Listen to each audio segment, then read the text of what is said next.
तो चलिए दोस्तों शुरू करते हैं एक नई सीरीज जिसके अंदर हम लोग बात करेंगे फंडामेंटल एनालिसिस के बारे में। अभी कुछ हफ्ते पहले मैंने टेक्निकल एनालिसिस फॉर बिगिनर्स वाली जो सीरीज बनाई थी उसका लास्ट वीडियो मैंने चैनल पर अपलोड करा है।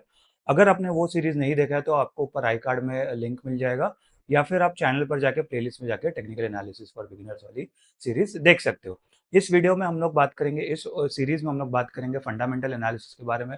कौन से इंपॉर्टेंट फैक्टर्स होते हैं, कौन से रेशो को आपको देखना चाहिए, कौन से स्टेटमेंट्स हम आपको रीड करनी चाहिए और क्या-क्या और चीज़ हम लोग को देखनी चाहिए जिससे हम लोग का जो फंडामेंटल एनालिसिस के बारे में जो नॉलेज है वो और भी अपना ज़्यादा इम्प्रूव हो सकता है। तो चलिए गाइस बिना कोई देरी के वीडियो शुरू करते हैं। वीडियो में आगे बढ़ने से पहले मैं बताना चाहूँगा, अगर आप इस चैनल पर नए हो तो चैनल को सब्सक्राइब कर लेना और अगर आप ऑलरेडी एक एक्जिस्टिंग यूज़र हो तो लाइक और कमेंट कर देना और अपने दोस्तों को, रिश्तेदारों को ये वीडियो शेयर ज़रूर कर देना। तो चलिए बिना कोई देरी के सीधा स्क्रीन की तरफ।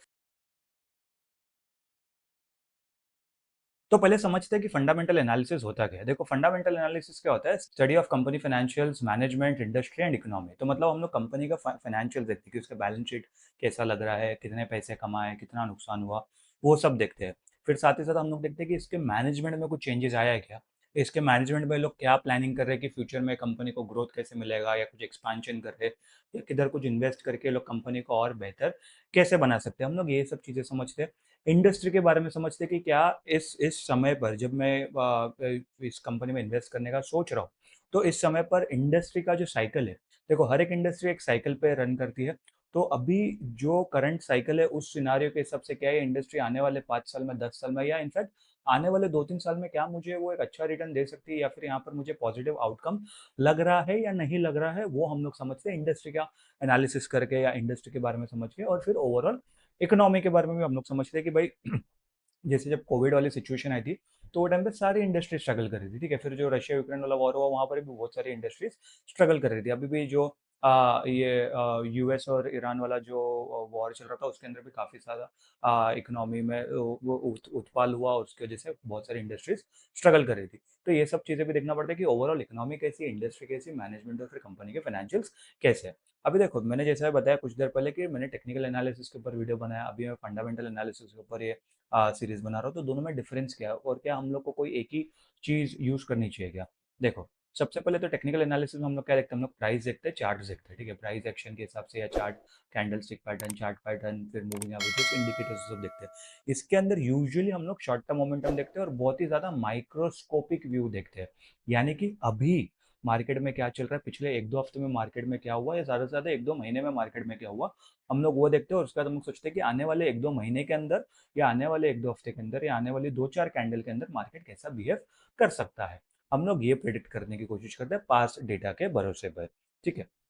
फंडामेंटल एनालिसिस में क्या होता है, हम लोग बिजनेस और वैल्यूएशन पे ज़्यादा ध्यान देते हैं कि बिजनेस कौन से कैटेगरी में है, क्या वो बिजनेस आज से 5 साल बाद, 10 साल बाद भी मार्केट में सर्वाइव कर सकता है, कंपनी के वैल्यूएशन क्या है, क्या वो ओवर वैल्यूड है, अंडर वैल्यूड है, वो सब हम लोग डिसाइड करते हैं और ज़्यादातर हम लोग लॉन्ग टर्म होराइजन के हिसाब से इसको देखते हैं। हम लोग जब फंडामेंटल एनालिसिस भी करते हैं ना तो तभी ऐसा नहीं कि हम लोग सिर्फ 1 साल का डेटा देख लेते हैं, हम लोग कम से कम 3-4-5 साल का डेटा देखते हैं, उसकी स्टडी करते हैं, उस तरह कुछ पैटर्न ऑब्जर्व करने की कोशिश करते हैं कि कुछ स्पेसिफिक क्वार्टर में यहाँ पर सेल्स में राइज आ रहा है या डिप आ रहा है या प्रॉफिट में राइज डिप आ रहा है या फिर एसेट्स कुछ ज़्यादा बढ़ गए या घट गए, कर्ज कंपनी के ऊपर ज़्यादा हो गया, कम हो गया, वो सब कुछ चीज़ें भी हम लोग देखते हैं, समझते हैं कि भाई पिछले 4-5 सालों में कंपनी कैसा परफॉर्म कर रही है और उसके ऊपर हम लोग डिसाइड करते हैं कि क्या आने वाले 10 साल में या 5 साल में कंपनी यहाँ से सर्वाइव कर सकती है और सिर्फ सर्वाइव ही नहीं, क्या इधर से हम लोग को एक अच्छा खासा ग्रोथ मिल सकता है या नहीं मिल सकता, हम लोग वो डिस्कस करते हैं और इसको हम लोग कहते हैं टेलीस्कोपिक व्यू कि हम लोग दूर के बारे में सोचते। तो टेक्निकल एनालिसिस का एक अलग क्या बोलते हैं, एक अलग यूज केस है और फंडामेंटल एनालिसिस का एक अलग यूज केस है।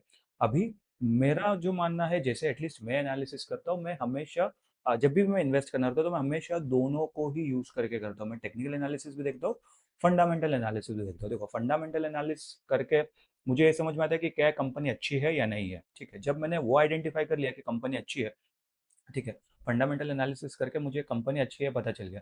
अभी टेक्निकल एनालिसिस से मैं ये देखता हूँ कि भाई मार्केट में यहाँ पर डिप किधर आ रहा है, जिधर डिप आ रहा है तो मुझे वहाँ पर अच्छे प्राइस पर मैं उस स्टॉक को खरीद सकता हूँ। वो एक चीज़ होती है। फिर उसके बाद वहाँ पर कुछ चार्ट पैटर्न बन रहा है क्या, अभी देखो चार्ट पैटर्न और कैंडल स्टिक पैटर्न वो सब के ऊपर, प्राइस एक्शन के ऊपर मैंने ऑलरेडी टेक्निकल एनालिसिस सीरीज के ऊपर काफ़ी ज़्यादा अच्छे तरीके से मैंने बताया है, आप वो वीडियो भी जाके देख सकते हो। पूरी सीरीज़ फ़ॉलो करना, काफ़ी ज़्यादा आपको सीरीज़ पसंद आएगी और कमेंट करके ज़रूर बताना कि आपको वो सीरीज़ पसंद आई है या नहीं पसंद आई है। तो अगर आप दोनों का इस्तेमाल करोगे तो आपको ज़्यादा एज मिलेगा, ठीक है? लेकिन ऐसा नहीं कि टेक्निकल एनालिसिस अपने आप में एक अच्छा मतलब एक अच्छी चीज़ नहीं है, फंडामेंटल एनालिसिस अपने आप में अच्छी चीज़ नहीं है। काफ़ी ज़्यादा ट्रेडर लोग अभी भी सिर्फ़ फंडामेंटल एनालिसिस करते हैं और काफ़ी ज़्यादा ट्रेडर लोग सिर्फ़ टेक्निकल एनालिसिस ही करते हैं, ठीक है? तो यहाँ पर ये चीज़ का हम लोग को यहाँ पर ध्यान देना चाहिए। देखो फंडामेंटल एनालिसिस ज़्यादातर इन्वेस्टर लोग ही करते हैं, ट्रेडर्स बहुत कम आपको मिलेंगे। टेक्निकल एनालिसिस ज़्यादातर सिर्फ ट्रेडर्स लोग करते हैं। ट्रेडर्स और इन्वेस्टर्स में बहुत ज़्यादा फ़र्क होता है। बहुत कम लोग होते हैं जो टेक्निकल और फंडामेंटल एनालिसिस दोनों का मिक्स, दोनों को यूज़ करके एक साथ फिर एक अपना डिसीजन बनाते हैं कि यहाँ पर बाय करना है, सेल करना है या फिर आपको मार्केट से बाहर रहना है। तो यहाँ पर हम लोग को ये चीज़ समझ में आती है। चलिए देखते हैं आगे हम लोग को क्या मिलता है। तो अभी इन्वेस्टर इसको यूज़ क्यों करते हैं? अभी देखो जैसे मैंने कुछ देर पहले बताया कि इन्वेस्टर ज़्यादातर फंडामेंटल एनालिसिस यूज़ करते हैं और टेक्निकल एनालिसिस जो है वो ट्रेडर्स लोग यूज़ करते हैं। देखो, जब भी हम लोग कंपनी का वैल्यूएशन निकालते हैं, फाइनेंशियल निकालते हैं, इंडस्ट्री के आउटलुक देखते हैं, कब इकोनॉमी का आउटलुक देखते हैं, तो इससे हम लोग को समझ में आता है कि कौन सी कंपनी यहाँ पर अंडर वैल्यूड है या ओवर वैल्यूड है। तो यहाँ पर ऑब्वियसली ओवर वैल्यूड का सिंपल सा मतलब क्या होता है कि देखो जिसकी रियल वैल्यू ₹50 जैसा मैंने बताया, लेकिन अभी आपको वो ₹5000 में वो स्टॉक मिल रहा है, तो वो उसके 100 गुना ज़्यादा पैसा आपको देना पड़ रहा है, तो वो अभी काफ़ी ज़्यादा ओवर वैल्यूड है। ठीक है? यानी कि आप उसको बहुत ज़्यादा पैसा दे रहे हो और उसके ऊपर आपको कोई गारंटी नहीं है कि आपको वहाँ पर रिटर्न मिलेगा, नहीं मिलेगा, या उल्टा यहाँ पर आपका लॉस होने की प्रोबेबिलिटी थोड़ी-सी ज़्यादा हो जाती है। वहीं पर अगर आपका जो स्टॉक है, मतलब जो आपकी कंपनी है वो ₹50 की है और आपको जो मार्केट में उसका प्राइस मिल रहा है मान लो ₹60, ₹70 या in fact ₹100, in fact for that matter ₹200-300, तो आप उसका कंपनी का सिर्फ 4-5 गुना ज़्यादा ही पैसा दे रहे हो उसकी रियल वैल्यू के हिसाब से एज़ कम्पेयर टू 100 टाइम्स। तो वो आपके लिए काफ़ी ज़्यादा एक अंडर वैल्यूड हो सकता है। अगेन ये सब चीज़ में इंडस्ट्री, सेक्टर वो सब चीज़ें भी बहुत ज़्यादा रोल प्ले करती है, बट मैं आपको सिर्फ एक एग्जांपल दे रहा हूँ। तो अगर ऐसी अंडर वैल्यूड स्टॉक्स आपको मिल गए तो यहाँ से आपको जो प्रॉफिट है उसकी प्रोबेबिलिटी थोड़ी-सी ज़्यादा हो जाती है और साथ ही साथ आप इसके ऊपर लॉन्ग टर्म वेल्थ क्रिएशन कर सकते हो, ठीक है? लॉन्ग टर्म वेल्थ क्रिएशन कर सकते हो क्योंकि इसके अंदर आपको ज़्यादा दिमाग नहीं लगाना पड़ेगा कि आपने एक कंपनी ढूँढ ली, भले से आप 6 महीने में एक कंपनी ढूँढो, अच्छी कंपनी, और उसके अंदर आप अपने पैसे इन्वेस्ट करके रख दो, फिर उसको आप लॉन्ग टर्म के लिए रख सकते हो, क्योंकि आपने एक अंडर वैल्यूड स्टॉक ढूँढा है, ठीक है? और इन्वेस्टर्स का एक और एक फ़ायदा क्या हो जाता है फंडामेंटल एनालिसिस के हिसाब से कि ये लोग जो हाइप और जो स्पेकुलेशन है ना इससे दूर रहते हैं। ठीक है, अभी जैसे फॉर एग्जांपल अभी जो रशिया यूक्रेन का वॉर हुआ कुछ साल पहले, अभी यूएसए का वॉर हुआ, ठीक है, अभी बहुत सारी कंपनी रहेगी जो लोग ना ऑब्वियसली स्ट्रगल करा रहेगा, लेकिन ये एक्सटर्नल फैक्टर्स है। इसके अंदर कुछ इंटरनल फैक्टर्स अगर नहीं है कंपनी में, मान लो जो भी कंपनी में आपने इन्वेस्ट करा है, कुछ इंटरनल फैक्टर्स नहीं किया, यानी कि कंपनी का प्रोडक्ट खराब हो गया या कंपनी की सेल्स डाउन हो रही है क्योंकि अगेन वो लोग वो क्या बोलते हैं प्रोडक्ट अच्छे से बना नहीं पा रहे, या वो लोग की मशीनरी में इश्यूज आ गया या कंपनी में कुछ स्कैम निकल गया, वैसे कुछ इश्यूज नहीं, सिर्फ एक्सटर्नल फैक्टर्स की वजह से, क्योंकि डर का माहौल चल रहा है, वॉर का माहौल चल रहा है, तो यहाँ पर लोग कुछ कुछ चीज़ें शायद नहीं खरीदेंगे। अगर जो कंपनी है वो शायद अगर वैल्यूएबल जो लग्जरी जो प्रोडक्ट्स होते हैं वो सब चीज़ अगर मान लो लग्जरी प्रोडक्ट अगर बेच रहा है, तो ऑब्वियसली ऐसे सब सिचुएशन में कोई लग्जरी प्रोडक्ट नहीं खरीदेगा। ये सिर्फ एक्सटर्नल फैक्टर्स की वजह से यहाँ पर उनकी सेल्स कम हुई है। तो यहाँ पर आपको ज़्यादा चिंता करने की ज़रूरत नहीं रहेगी, आप फिर भी उस कंपनी में बने रह सकते हो। आप सोच सकते हो कि भाई ठीक है, ये तो अभी एक्सटर्नल फैक्टर है, 2, 4, 6 महीने में, 1 साल के अंदर ये इश्यूज़ रिज़ॉल्व हो जाएँगे, फिर वापस मेरी कंपनी यहाँ से पिकअप कर लेगी और मुझे वापस अच्छा खासा यहाँ पर मुनाफ़ा हो जाएगा। तो यहाँ पर आप अगर उस तरीके से उस माइंडसेट से, यूजुअली जो इन्वेस्टर्स होते हैं ना, फंडामेंटल एनालिसिस करते ही लॉन्ग टर्म के हिसाब से। वो लोग पिछले 3-4 साल, 5 साल का डेटा इसलिए नहीं देखते कि वो लोग को सिर्फ 1 साल के लिए इन्वेस्ट करते हैं, नहीं। वो लोग 3-4 साल, 5 साल का डेटा इसके लिए देखते हैं ताकि वो लोग अगले 5-10 साल तक, 15-20 साल तक इन्वेस्ट कर सकें। ताकि वो लोग का ये जो हाइप और जो स्पेकुलेशन रहेगा कि भाई यहाँ से मार्केट और 50 गुना ऊपर जा सकता है या फिर मार्केट यहाँ से क्रैश आ सकता है, ठीक है? तो वो चीज़ का ये लोग यहाँ पर ध्यान देके फिर उसके बाद डिसाइड करते हैं कि भाई यहाँ पर हम लोग को इन्वेस्ट करना है, नहीं करना है, अंडर वैल्यूड स्टॉक है, नहीं है, फलाना-फलाना वो सब चीज़ें देखते हैं और उसके बाद आपका जो माइंडसेट है वो काफ़ी ज़्यादा स्ट्रॉन्ग रहता है और काफ़ी ज़्यादा क्लियर रहता है। वो चीज़ का हम लोग को यहाँ पर ध्यान देना चाहिए। इसके लिए फंडामेंटल एनालिसिस काफ़ी ज़्यादा एक बढ़िया टूल है या काफ़ी ज़्यादा एक बढ़िया चीज़ है सीखने के लिए। अभी कोर एलिमेंट क्या है? देखो कोर एलिमेंट यानी कि जैसे हम लोग टेक्निकल एनालिसिस में अपने कोर एलिमेंट क्या होते हैं? सपोर्ट एंड रेजिस्टेंस हो गया, सप्लाई डिमांड जोन हो गया, फिर कैंडल स्टिक्स हो गया, वॉल्यूम्स हो गया, चार्ट पैटर्न्स हो गया, ये सब कुछ अपने कोर एलिमेंट्स हो गए। वैसे ही फंडामेंटल एनालिसिस में कोर एलिमेंट्स आपके क्या हो गए? आपका कोर एलिमेंट्स हो गया फाइनेंशियल स्टेटमेंट्स, ठीक है? जो 3 तरीके के स्टेटमेंट्स होते हैं, बैलेंस शीट होता है, कैश फ्लो स्टेटमेंट होता है और इनकम स्टेटमेंट होता है। अगले वीडियो से हम लोग डिस्कस करेंगे कि एग्जैक्टली ये तीनों स्टेटमेंट क्या समझते हैं। फिर उसके ऊपर होती है रेशियोज एंड वैल्यूएशन, तो अलग अलग रेशियोज होते हैं, वैल्यूएशंस कैसे निकालते हैं हम लोग वो सब समझते हैं। कि भाई यहाँ पर से कंपनी का XYZ रेशियो अगर अच्छा है, तो यहाँ पर ये चीज़ अच्छी लग रही है या नहीं लग रही है। फिर उसके बाद इंडस्ट्री एंड इकोनॉमिक एनालिसिस। अभी देखो इंडस्ट्री एंड इकोनॉमी एनालिसिस कैसे करते हैं? मान लो फॉर एग्जांपल देखो ये कोई बाय या सेल रिकमेंडेशन है, बट मैं एग्जांपल दे रहा हूँ सिर्फ। अभी आपको मान लो अपोलो टायर्स करके कंपनी और एक एमआरएफ टायर्स करके कंपनी है। अब दोनों सेम ही इंडस्ट्री में काम करती है, सेम ही सेक्टर में काम करती है। अभी मान लो एमआरएफ टायर्स के जो सेल्स है वो मंथ ऑन मंथ बढ़ रहे हैं, बट अपोलो टायर्स के नहीं बढ़ रहे हैं। तो यहाँ पर आपको ये समझ में आएगा कि भाई अपोलो टायर्स में शायद कुछ गड़बड़ हो सकती है, क्योंकि अगर लोग टायर्स खरीद रहे हैं तो सिर्फ एमआरएफ के क्यों खरीद रहे हैं, अपोलो के क्यों नहीं खरीद रहे। ठीक है, वो एक चीज़ हम लोग देख सकते हैं।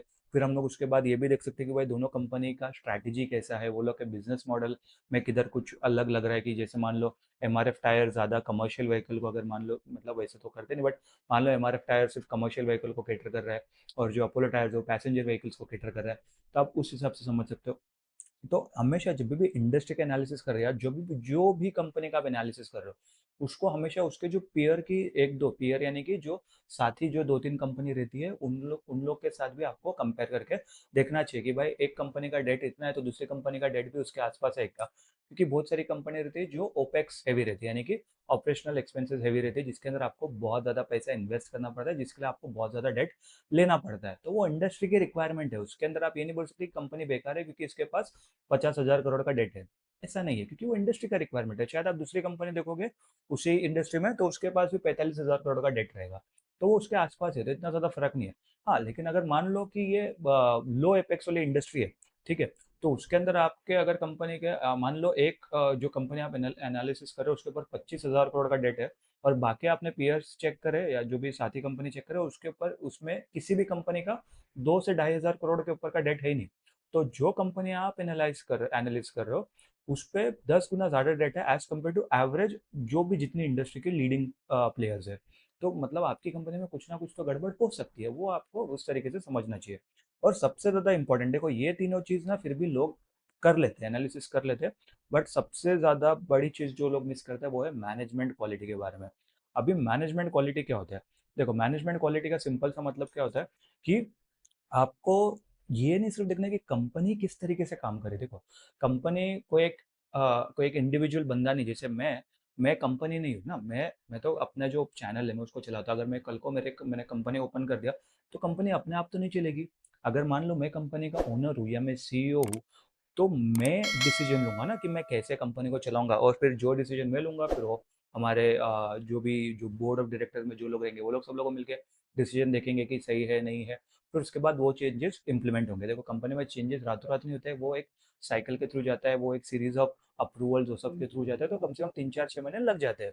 तो अभी आपको ये देखना चाहिए कि भाई जो मैनेजमेंट में जो बंदे लोग हैं वो लोग ने पहले कैसा काम करा है, क्या मैनेजमेंट में अभी कुछ रीसेंट चेंज आया है क्या। जैसे मान लो अगर कि अभी 2017 से 2024-25 तक अगर कोई एक कंपनी जिसका मैनेजमेंट लगातार अच्छे से सब कुछ करता आ रहा था, लेकिन पिछले एक एक डेढ़ साल में काफी सारे जो बड़े जो पोस्ट वाले जो पोजीशंस वाले जो ये थे एम्प्लॉयज थे वो लोग ने छोड़ दिए। जैसे मान लो सीईओ चेंज हो गया, सीएफओ चेंज हो गया, बोर्ड ऑफ डायरेक्टर्स में कुछ 3 4 लोग चेंज हो गए।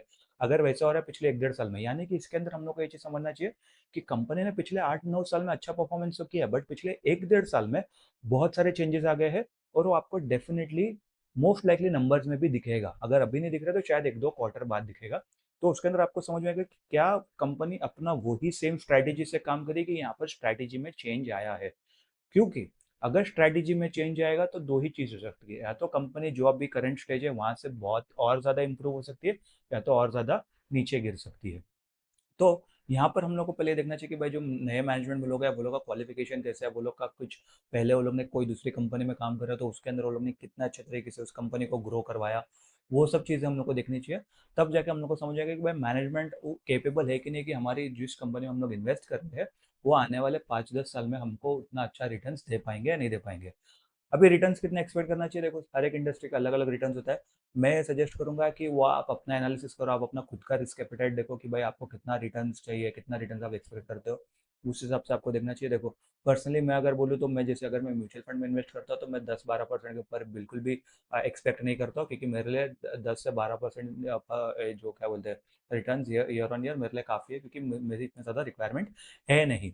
ठीक है, उसके ऊपर जो भी मिलता है वो मेरे लिए बोनस है। अगर मान लो किस किस मंथ या किस ईयर मुझे 15 या 17% मिल गया, तो वो 5% है, वो मेरे लिए बोनस है, उसके लिए मैं खुश हो जाऊँगा। लेकिन अगर जिस जिस ईयर मुझे अगर 2 या 3% मिल रहा है, तो मैं इतना ज़्यादा मुझे दुःख नहीं रहेगा कि मेरा 10-12% मेरा ऑलरेडी मैंने एक्सपेक्टेशन रखा, उसके अंदर मैंने एवरेज करके रखा कि भाई किस साल मेरा नेगेटिव में रिटर्न आएगा, किस साल मेरा पॉजिटिव आएगा, बट ऑन एन एवरेज मेरा 10 से 12% आएगा। अभी वही अगर आप 5 साल का होराइज़न पकड़ के चल रहे हो कि आप एक्स-वाई-ज़ेड कंपनी में इन्वेस्ट कर लिए, मान लो आपने 10 लाख रुपए डाल दिए, तो आप क्या सोचते हो कि 10 लाख 5 साल में कितने होने चाहिए? क्या आपके 50 लाख होने चाहिए, 25 लाख होने चाहिए, जो भी। अगर आप सोचते हो 25 लाख होने चाहिए, तो क्या इस कंपनी में वो कैपेबिलिटी आपको लगती है कि पिछले 5 साल में इसने कितना अच्छा परफ़ॉर्म करा, अभी मैनेजमेंट भी मान लो सेम है, कंपनी, इंडस्ट्री वो सब भी अच्छी चल रही है, अच्छी दिख रही है, फाइनेंशियल रेशियोज़ के हिसाब से भी आपको वैल्यूएशन के हिसाब से भी अच्छी लग रही है। तो क्या आपको लगता है कि ये 10 लाख का आपका 25 लाख, 30 लाख जो भी आपका गोल है या जो भी आपका माइंडसेट है, क्या उसके हिसाब से आपको डिलीवर करके दे सकती है या नहीं दे सकती है? तो आपको आपका खुद का डिसीजन है, उसके ऊपर आपको कोई भी हेल्प नहीं कर सकता, आप सिवाय एक फाइनेंशियल एडवाइजर के, तो आप उनसे जाके डिस्कस कर सकते हो। तो आई होप गाइस आप लोगों को वीडियो पसंद आया होगा। वीडियो अगर पसंद आया होगा तो वीडियो को लाइक कर देना, चैनल को सब्सक्राइब कर देना, नोटिफिकेशन घंटी जरूर दबा देना। मैं मिलता हूँ आपसे अगले वीडियो में, और अगले वीडियो में हम लोग डिस्कस करेंगे बैलेंस शीट के बारे में। तो चलिए, गुड बाय।